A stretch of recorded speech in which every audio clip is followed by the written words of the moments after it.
The cartographer's silence. No one had ever drawn a map past the edge of human space. Not because it couldn't be done. There were billions of stars beyond the Terran borders, many within range of warp lanes and gravitational drives.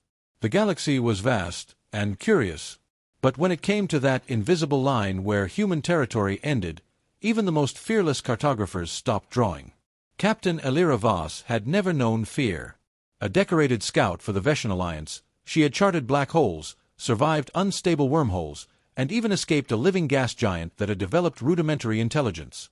But now, as she stared at the latest star chart projected before her, she felt something she hadn't felt since childhood. A deep, instinctive unease. "There's no corruption in the data?" she asked, gesturing at the stark edge where the stars simply stopped. "No," replied the technician, antennae twitching nervously. "All stellar data is consistent. Just not past that point." Elira narrowed her eyes. "It's not even marked as unknown. It's marked as nothing." The technician swallowed. "We don't label it. The system does that automatically." She didn't like that answer. The Galactic Mapping Guild operated neutrally, independent from political empires and xenopolitics.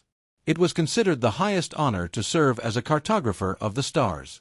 Yet when Elira arrived at the Mapping Guild's frontier outpost near Sol, she found the hallways silent, the lights dimmed, and the staff uneasy. None more so than Derelict. The insectoid was renowned across 3 sectors for his psychic navigation techniques. He had once mapped a dark energy filament in his sleep. But now, he was shaking in a containment chair, 6 of his eyes unfocused, mandibles clacking together like broken clockwork. Elira approached slowly. "Cartographer Derelict, I was told you attempted to chart past human space. I need to know what you saw." He didn't look at her. His voice, usually clear and clicking with confident precision, was low and rhythmic. "They are not the first. They were the end. The stars bend backward. The light lies. The screams remember." Elira took a step back. "He's quoting something." "No," said a calm voice from behind her. "He's remembering." She turned to see Commander Marcus Hale, a human dressed in the dark navy of the Terran Diplomatic Corps. His expression was unreadable. "Commander," she said, straightening, "I was told the Guild had free access to the border zones. Why hasn't this region been charted?" Marcus gave her a long look. "Because we don't go there." "You mean the Guild doesn't?" "I mean no one does. But the Guild is neutral. You're implying there's something dangerous there. I'm telling you there's something we chose not to wake up again." Silence stretched between them. Elira finally asked, "You know what's out there?" Marcus glanced at Derelict, then back at her. "Some things are forgotten for a reason, Captain. Maps keep people safe. They also tell you where not to go."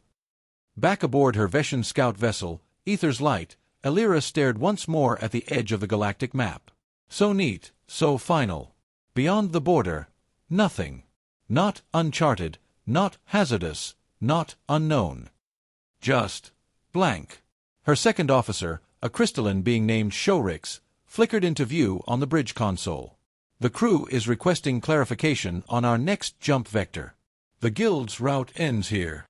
"We continue," Elira said. Shorix hesitated. "Captain, the diplomatic orders were to observe only." "I know the orders. And I know fear when I see it." She stood, moving toward the helm. "Send out a long-range probe. If the humans won't map what lies beyond, we will." As the ship's engines charged, the lights dimmed momentarily. The void ahead swallowed all visible stars, an emptiness that felt wrong, like a room meant to hold something that had escaped.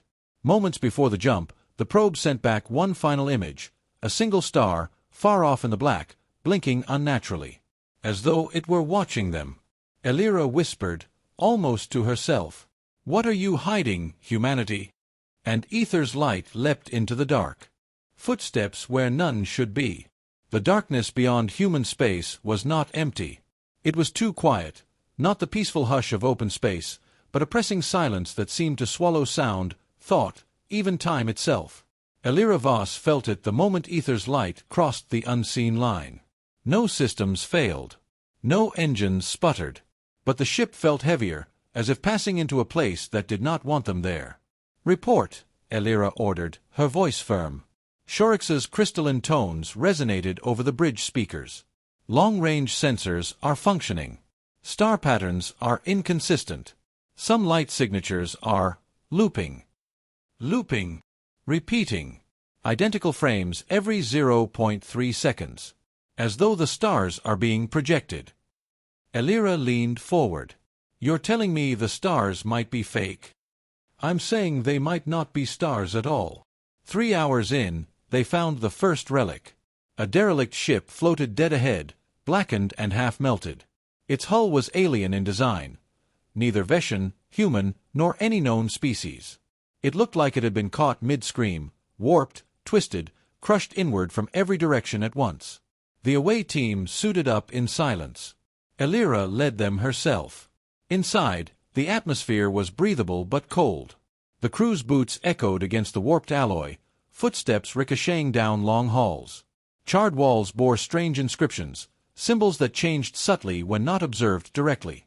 One crew member turned away for a moment and gasped. "Captain, the writing moved."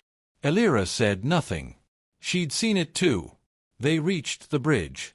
A cracked data core blinked weakly in the darkness. X7 Core, a towering artificial intelligence encased in a humanoid exosuit, worked in eerie silence. The machine being had joined their crew only weeks ago, intrigued by the idea of mapped memory versus reality. Now, its glowing optics narrowed. "This ship predates known galactic civilizations by several millennia," Core announced. Yet what? "The energy signature within the data core matches Terran neural architecture." Elira's heart skipped. Human. But humans didn't enter galactic space until 200 standard years ago. Correct. Their recorded history begins then. And yet, Core paused, whirring softly. The design of this system suggests it was derived from something human-like. Long before humans should have existed at this scale. Elira looked around the ghost ship, suddenly aware of how utterly alone they were. Someone's lying. They brought the data core back. Back on Ether's light, the crew gathered as Core decrypted what little remained. A fragmentary message played, a distorted voice, speaking in what could only be ancient Terran English. "We held them here. This place is the lock. Do not open the way." Shorix pulsed in alarm. "A warning. From humans. Or something pretending to be," Elira muttered. Moments later, Drell Ka, still recovering from his breakdown, lurched into the chamber, uninvited. His mandibles clicked wildly. "They're remembering again," he whispered. "The stars remember. You shouldn't be here." Elira turned, exasperated. "How did you even get out of containment?" "I never left," he rasped, and for an instant, his voice wasn't his. It had depth, resonance, as if something spoke through him. Core moved protectively between Drell and the data core. "Captain, I recommend isolating the cartographer." "Agreed," Elira said.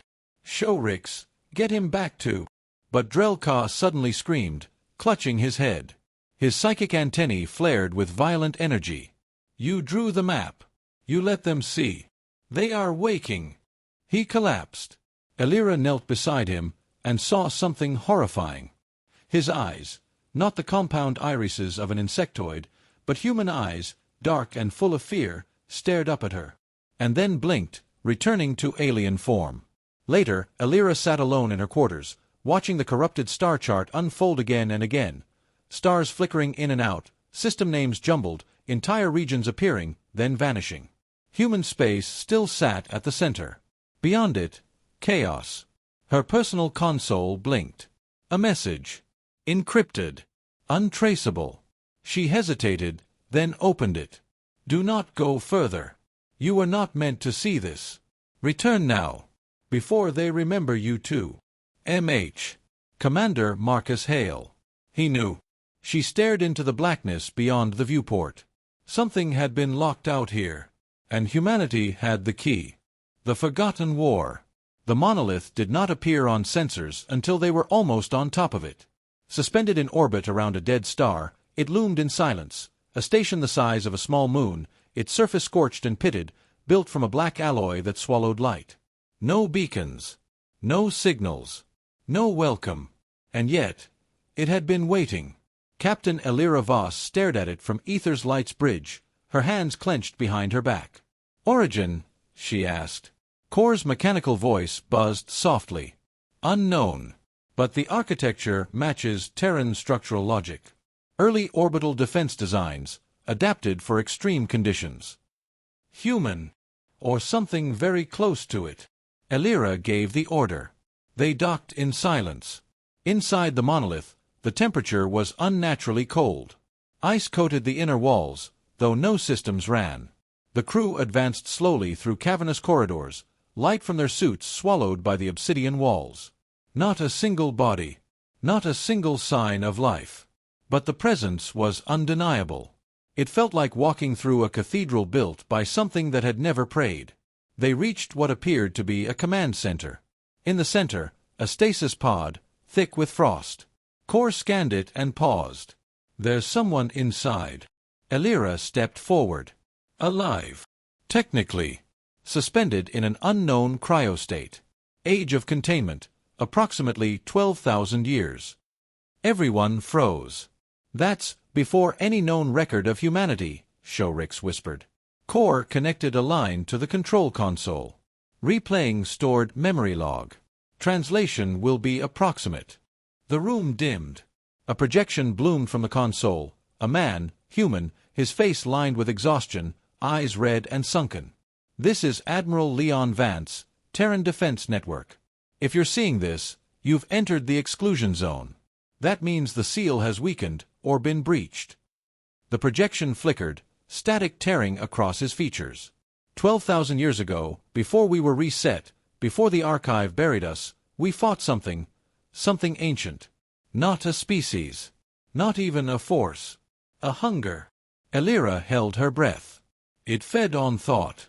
On identity. It would consume civilizations not by war, but by remembrance, turning memory against itself. It made stars scream, made time crack. We named it the Echo. We sealed it here, at the edge of mapped space. But we couldn't kill it. So we did the unthinkable. He looked into the camera. Into them. We reset our species. Scrubbed history. Buried the knowledge. Left ourselves behind. All of this, human space, the map, the amnesia, it's not by accident. It's a wall. A tomb. The image faded. Silence fell. Shorix's crystals dimmed in shock. They sacrificed their own past to stop a memory predator? Elira couldn't look away from the now silent pod. And no one remembers the war. No songs. No monuments. Not even myths. Core added, which means something is rewriting history every generation. By design. A soft chime echoed through the station. Shorix turned. "Captain, we're receiving a docking request. From a Terran vessel." Elira's blood ran cold. On screen, the face of Commander Marcus Hale appeared on the display, calm as ever. "I told you not to come here." "You knew," Elira snapped. "You knew what your people did." Hale nodded slowly. "I do. I'm one of the rememberers. We guard the seal. You buried a war. An entire truth." "We had to," Hale said quietly. "It's not a story you can tell. It's a disease. Every civilization that tried to document it was eaten from the inside. The more they remembered it, the faster it came back." Elira stared at the pod. "You left this man to rot." "He volunteered," Hale replied. "He carries fragments of the war.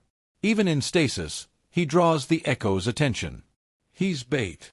The implications hit her like a blow. "And now that we've seen it, heard it, it knows you exist." Back on the ship, alarms rang. Core's voice boomed across the comms. "External anomalies detected. Space-time distortion increasing. Something is watching us. No source. No coordinates." In the command center, Drell began screaming again. "The lock is open. The key remembers. The song is in the stars." He collapsed, unconscious. Elira turned to Hale. Can it be stopped again? Maybe, Hale said grimly.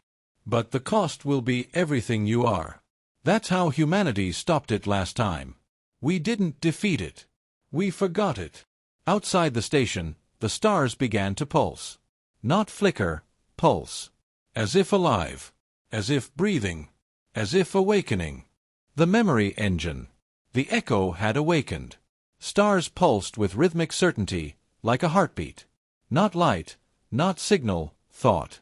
The ether's light rocked as space itself twisted. Instruments failed to measure what was happening. No energy surge. No spatial anomaly. And yet, reality frayed at the edges. Elira Vos stood on the bridge, fists clenched behind her back, as if her posture alone could hold the ship together. "We have to leave," Shorik said, voice strained. "Now. While we still remember who we are." Elira didn't answer. Her eyes were locked on the monolith's projection. Admiral Leon Vance, preserved in ice for 12,000 years, face etched with ancient guilt. The memory engine is the seal. If it fails, so do we. "Core," she barked. "Find the engine. If it's still functional, we might be able to reinforce the seal." Core's response was slow. The station's core holds the structure. But it has decayed. Power fluctuations indicate imminent collapse. A single consciousness might be able to restore the protocol, temporarily. What kind of consciousness? Core didn't answer. The team descended into the monolith's central chamber, an abyssal vault surrounded by shattered neural coils and fused data conduits. At its heart, encased in a web of decaying tech, stood the memory engine. A machine built not to store knowledge, but to forget it. Vast crystalline rods extended from the floor to the ceiling, etched with constantly rewriting script. Data bled in and out of the coils, but erratically, it was leaking. Core examined the chamber. The engine was designed to absorb and suppress collective memory. A psychic circuit breaker. It channels the trauma of the war into deep time, burying it from every living mind. Shorix's light dimmed. That's why civilizations beyond the edge vanish. It doesn't just block thought, it consumes it. Elira turned to Marcus Hale, who stood silently by the archway, watching the dying machine. "Why didn't you fix it?" she demanded. "We can't," Hale replied. "We're not what we used to be. We gave it up. Language, tools, imagination. You think that came naturally?" He stepped forward, voice tightening. "We erased our potential. What you call humanity now, it's the afterimage of what we were. A version too small for the echo to notice." Elira stared at him, horrified.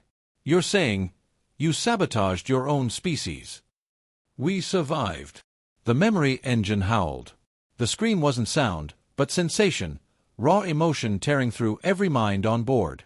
Drel-Ka collapsed again, convulsing, spitting broken Terran code. The walls around them shimmered with images, burning stars, civilizations folding in on themselves, children who grew up knowing their names and forgetting them moments later. The echo was coming through. "We're out of time," Shorix cried. Core's voice cut through the chaos. "One of us must join the system. It needs a mind. A sacrifice." Everyone turned to the stasis pod. Vance. The Admiral had known this moment would come. But Elira stepped forward.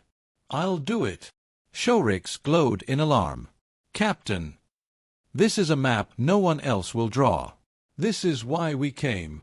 She looked at Hale. "You said you erased everything to survive. But what if that's not enough anymore? What if survival isn't living?" He said nothing. Core approached her. "Your neural structure is capable of fusion. But you will not return. You will fragment." Elira smiled faintly. "Then let me fragment with purpose." She entered the engine. The chamber sealed. Neural tendrils wrapped around her skull, chest, spine. Pain flashed, then memory. Not hers. Not the crew's. All of them. Every voice that had screamed into the dark. Every thought the echo had devoured. Every name forgotten. And beyond it all, a hollow intelligence. It was beautiful. Terrifying. A hunger that didn't even know it was eating. It simply was. She pressed her consciousness into the engine. "Remember me," she whispered. The coils flared. On the bridge of ether's light, systems rebooted. Instruments cleared. The pulses stopped. Stars returned to normal. Shorix stared at the new map. The corrupted zone was gone. In its place, blank regions slowly filled with new coordinates. Not names. Just space. Safe, quiet space. "She did it," Shorix said. Marcus Hale looked older somehow. His voice was quiet. "She didn't fix the seal. She became it." In the monolith's heart, the memory engine glowed steadily now. At peace. Inside, a thought drifted. A voice. A name. Captain Elira Vos. And for the first time in 12,000 years, the stars were quiet again.